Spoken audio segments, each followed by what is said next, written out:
Ano bang pwede nating gawin?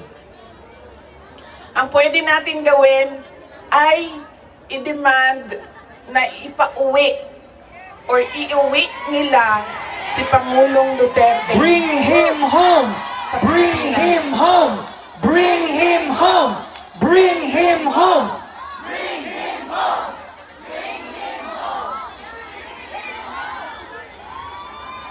Dahil yun din ang gusto niya.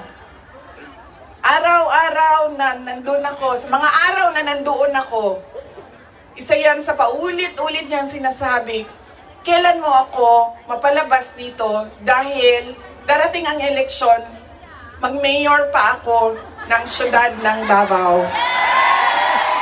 Bring him home! Bring him home! Bring him home!